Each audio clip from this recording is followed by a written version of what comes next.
Hard to believe spring is finally upon us, when we barely got the winter anime slush off our porch from the season that refused to end. But look at me, talking like I'm not here to welcome the downpour to come. However, before I can even consider enjoying that trickle of what I hope is rain on my head, I had to pick shows. So I used my usual method, placing a bunch of orders on Amazon under show names, and whichever didn't get caught up in the ever-given bottleneck were my winners. Well, that won't take this video something fierce. Anyway, I've got a hell of a roster. My Hero Academia is back with its latest season to remind us why seasonal shonen is objectively the best format. Joran, the Princess of Snow and Blood, takes historical fanfiction to the next level. Trigger's back with its sort of sequel to Gridman. You know, fuck it. I'm just calling it Dynazenon. Yakunara Mug Cup Mo is what you get when a mangaka is dragged out on vacation for once, before a deadline, and now we're stuck with an anime about it. What would happen if Japan and its VTuber culture actually got a hold of the license for Terminator? We'd get Vivy, Fluorite Eye's song. Failing to live up to your parents' expectations isn't just a human worry in Dragon Ieo Kao. Lead-in films kick Sayonara Watashi no Cramer at us for some eye candy with a girls' soccer anime. In another case of pop culture throwbacks, Japan takes on True Blood with Mars Red, but in the 1920s. Continuing with the totally not a furry phase, we also get Odd Taxi, a series about anthropomorphic animals solving a missing persons case. Koito Yobu ni wa Kimochi Warui reminds us if at first you don't succeed, keep trying until there's a restraining order. And from being straightforward to this isn't what it looks like, I swear, with Hige o Soru, Soshite Joshikousei o Hirou, about a guy taking a high school runaway into his house. Tensura Nikki, Tensei Shitara / Datta Ken is a side story no one really asked for a popular isekai franchise. Seijo no Maryoku wa Bannou desu is another isekai, but with a woman deciding to sell potions. The actual best idol show to ever hit our screens is back with Zombieland Saga Revenge.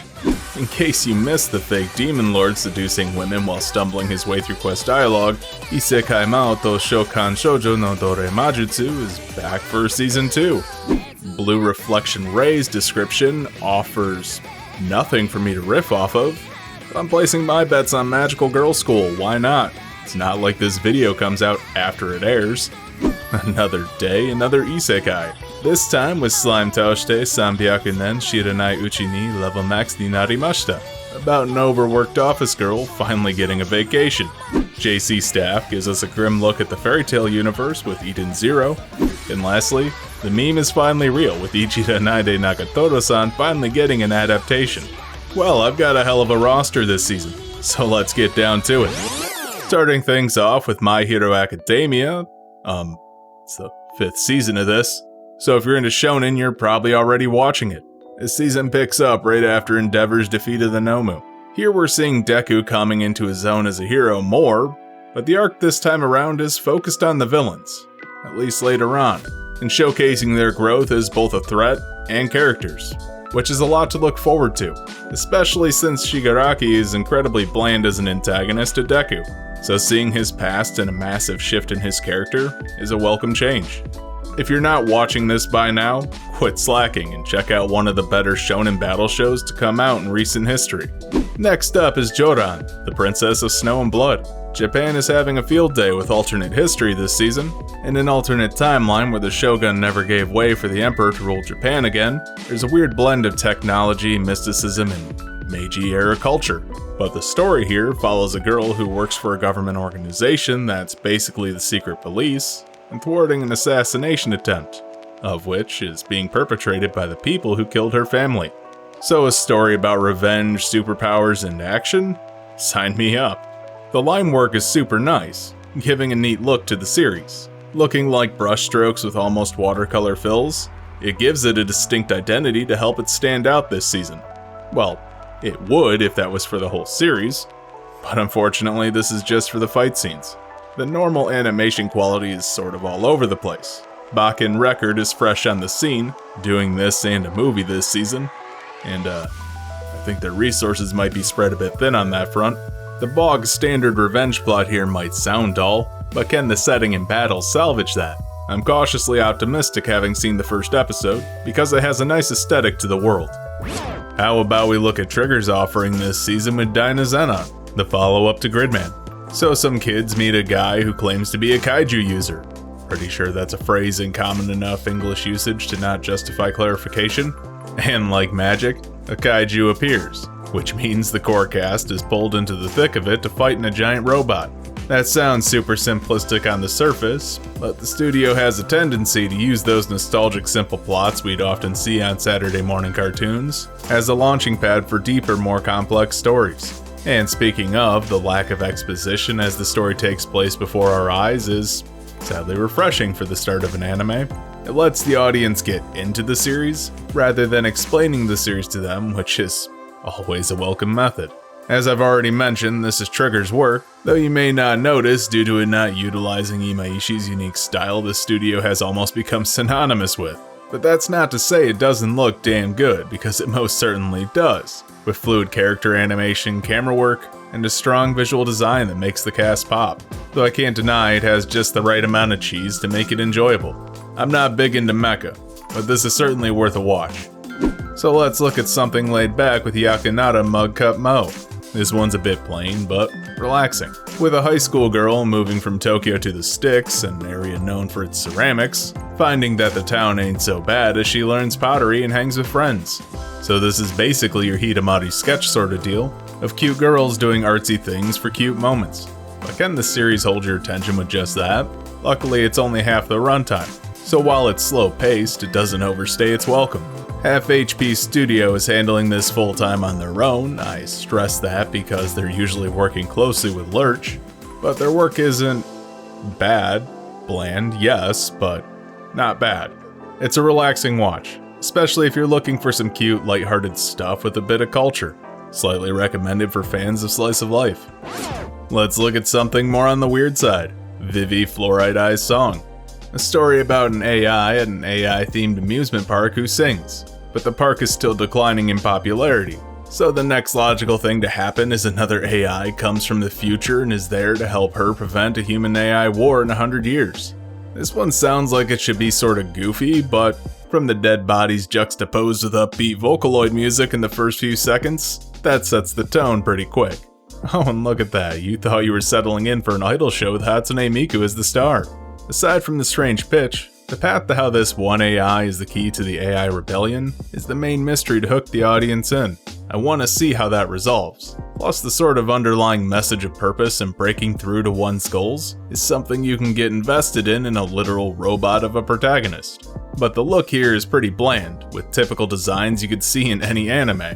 The animation itself isn't bad, so it's decent on that front, at least when it tries to look nice. But the color choices are probably the most interesting part of this series, as it chooses them to set the scene well. It's interesting enough on its premise, so we'll see where it goes. I'm looking for some fantasy by this point, so let's look at Dragon Ieo Kao. This is a comedy series about a dragon who really sucks at being a dragon, getting kicked out by his parents, and forced to find a new home. Sounds kinda silly, but since dragons are legendary monsters and every elf, dwarf, and whatever else wants a piece of this dude, that means it won't be easy to find a new place to live, especially since he's a coward. And with this one being about house hunting, you expect it to be somewhat silly, and it certainly is. But perhaps you saw the description and thought this would be about an unexpected badass sort of deal like Last Dungeon Boonies. But that's not the case, as this dude is actually really weak. But what I think makes it stand out from any other gag fantasy series is how deep this one delves into the tropes by going hard into the fantasy setting. The unique and absurd backdrops on top of the jabs at both video games and literature are entertaining, while not being obnoxiously one note. Animation though is a bit lacking with some basic movements and camera shots, as it seems most of the effort in this was put into the background designs. It's an interesting start to the series, so we'll see if it can be a solid comedy to follow. On to some more high school girls doing stuff because we can't get enough of that in anime. Sayonara Watashi no Cramer is a show about a girl getting recruited to join a soccer club in high school. Sounds plain, but being focused on the women's side of the sport and packed with a colorful cast, it's bound to be, your average sports anime. Aside from that, in the story, can't really speak about reality as I'm the last person you want to ask about sports, just look at my channel. Women's soccer is on the decline worldwide, so this is essentially a story about rising stars and finding a place in high school. From an animation standpoint, it's very plain, bordering on lazy, with not a ton of movements from the characters or camera, wide shots to make animation easier, and some scene layering to make things look more interesting than they really are. If I had to pin one major problem, I'd say the character models look like lifeless dolls who barely change their expressions. Even when the series does flex its muscles, it struggles to even maintain proper distance between the characters and objects. It's sort of bland, even if I could find myself getting behind it in principle. Back to the historical fanfiction for a bit with Mars Red. In the 1920s, Japan was embroiled in a war. Glancing at history, I'm guessing it's the Siberian intervention. Hard to say since it's clearly after World War I. So this girl, after losing her brother and being comforted by this guy, loses him too on the battlefield. But since they never found the body, she refuses to believe he's actually dead.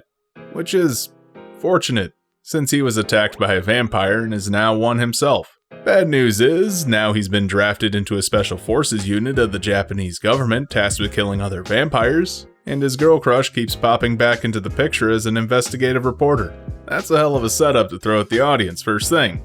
Well, I take that back. That's just the description for the series. The first episode actually just dips your toes in the mythology and setting to get you grounded, and it's not mishandled, as motivations and characters are established. I like the cinematic vibe this series strives for, with striking angles, framing, and effective use of symbolism to showcase actions and moods beyond just showing it. Also, the line work, colors, and textures help this series not just feel like a period piece, but give it a visual edge in standing out. It's just plain nice to look at, and I'm digging it so far. Let's take a break into something weird because, why not? Odd Taxi is a story about a taxi driver who gets to know his usual quirky clients, and through their strange stories, gets mixed up in a mystery about a missing girl. And I did mean this one's weird, since it's not just about some strange people, but the fact that they're all anthropomorphic animals in a surreal but believable setting too.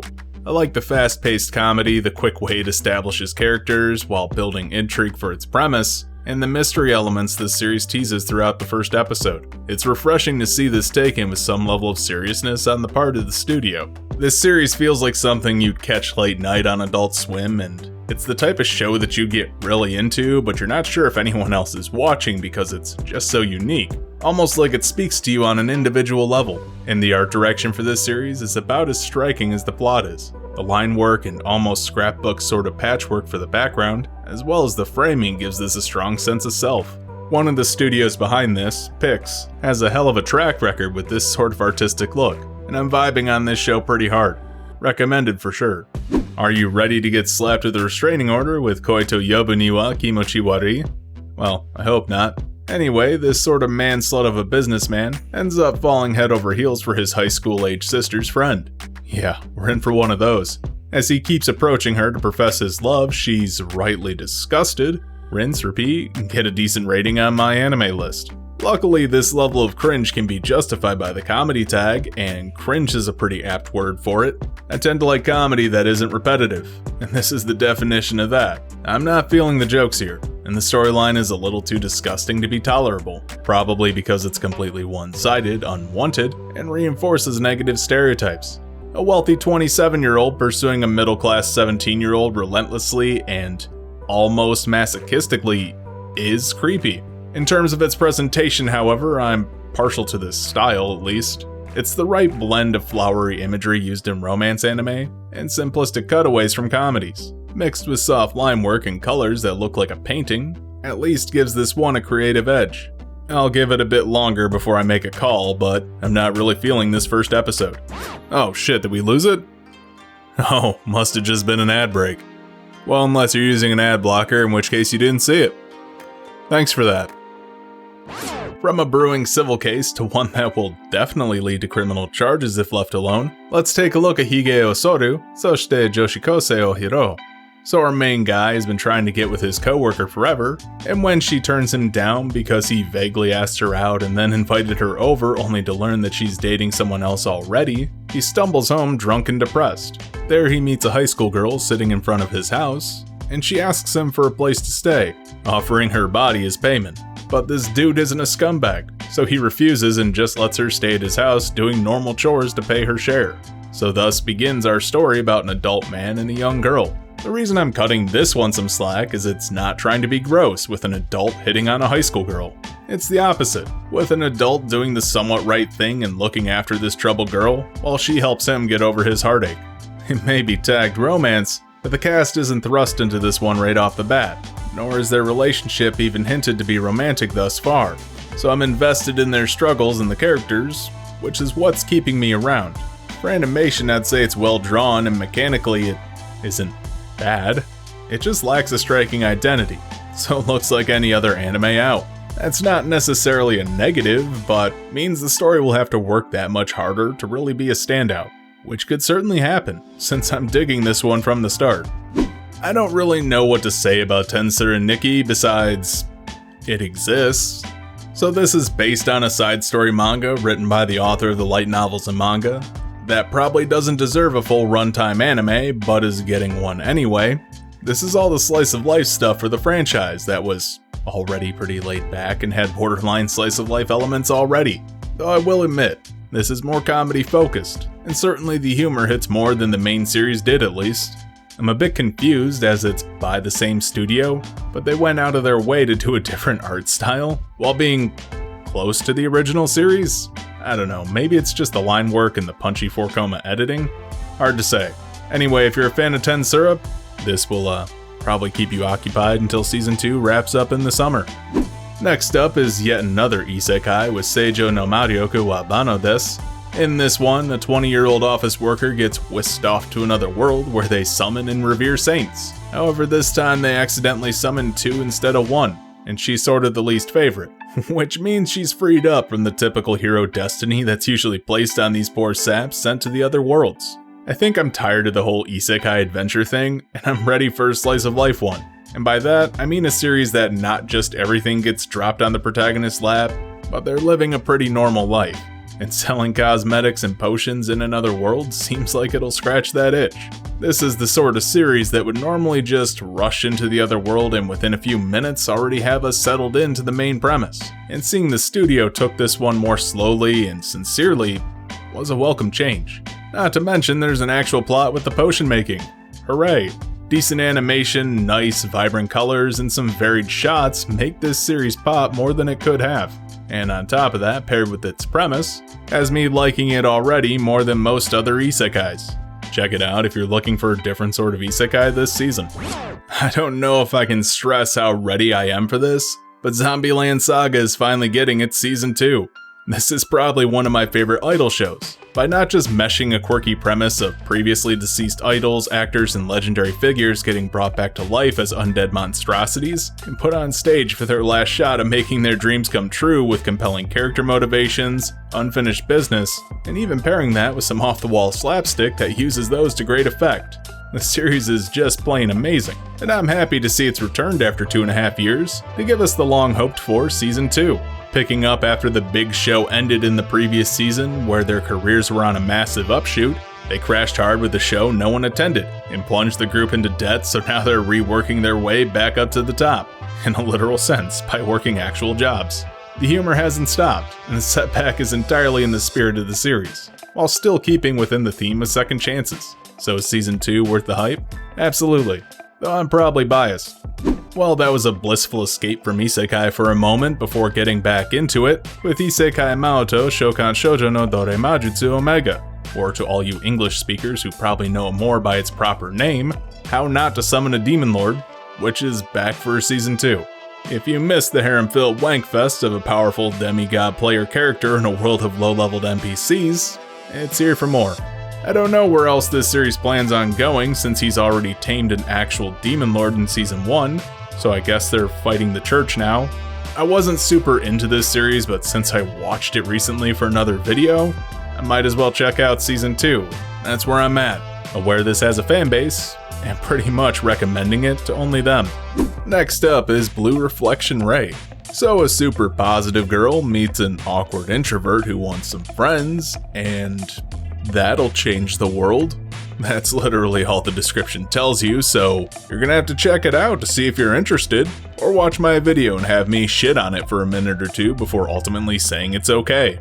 But pro tip, if the description released before the anime airs tells you fuck all what the series is about, it's going to be awful. So a magic and school anime based on a game slated for 24 episodes by JC's staff with a crap description is about 5 red flags strung together for this being a mediocre show, but that really doesn't help much and I'm tired of beating around the bush. So let's get into what this show is about. The 2 girls mentioned in the description meet and become magical girls, fighting an evil force of some typical anime monsters based on gems with vaguely angelic themes. Also, they shoot light beams. And if that's not shorthand for insert lazy anime threat by this point, it definitely will be by the end of this. Oh, and throw in some evil magical girls for good measure. I really don't want to hate on this series because everything about it is competent, like its direction and animation, and sure, the visuals can be sorta trippy, but it's almost too competent to be even worth talking about. Like that sort of employee who shows up to work, does their job without issue, but never impresses anyone so they get overlooked. And that's this, doing its job well enough to not stand out and probably forgotten. Unless this series takes a massive turn, it'll be left in the dust. And judging by the game reviews, that's not happening.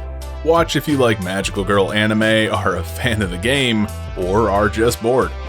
I guess I'm just not getting enough isekai in my diet, because I've still got some more coming in with Slime Taoshite Sanbyaku nen Shiranai Uchi ni level max ni narimashita. Or I guess for you English-only plebs, I've been killing slimes for 300 years and maxed out my level. This is one I've been keeping an eye on for a bit, waiting for an adaptation.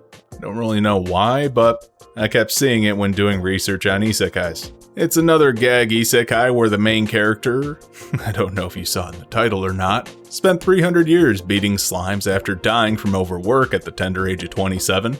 And now she's been reincarnated as a 17-year-old immortal ageless witch. Thus, people slowly learn about the insanely powerful person and try to fight her, or just get her to do crap, but due to her experience working so hard before, she's treating her life in this world as an indefinite amount of vacation.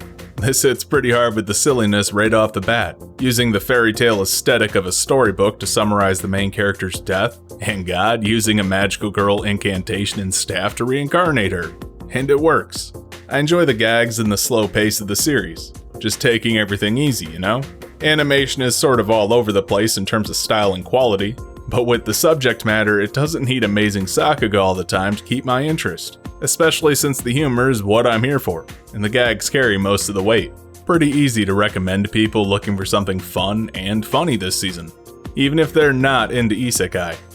Next, let's look at Mashima Hiro's latest manga adaptation, with Eden Zero. So this kid has been living in an amusement park his entire life among machines, until one day a girl obsessed with YouTube subscribers appears with her talking cat companion, named, Happy? It bothers me how all of Mashima's works are connected through mascot characters, like how Blue was from Rave Master and ended up in Fairy Tail, and now Happy is in this. So suddenly the robots kick off a robo-rebellion, despite lacking human contact in 100 years, and now the human cast is fleeing into space. Cool. Anyway, this is based on a long-running manga, so expect this to have a lot of seasons moving forward. But as somebody who's followed Mashima's work before, expect a lot of friendship ass-pulls and rushed story beats. Animation-wise, it certainly feels like a throwback, capturing the poorly framed and quick cuts as well as the bare-bones designs used in weekly shonen series. So let's hope this doesn't go that route. It's hard to say pick this up when all I personally see are some budget fairy tale knockoffs, which is what people who read or saw Rave Master thought about Fairy Tail, and the first episode just doesn't really grab me. Check it out for some sci-fi shonen fans, I guess. Finally, after seeing all the images plastered on Twitter, I'm getting my hands on Ijidanaide Nagatoro-san. Immediately, the subject matter will be a massive turnoff for a lot of viewers, as this deals with a girl finding a nerdy mangaka-type guy, and her friends teasing him relentlessly.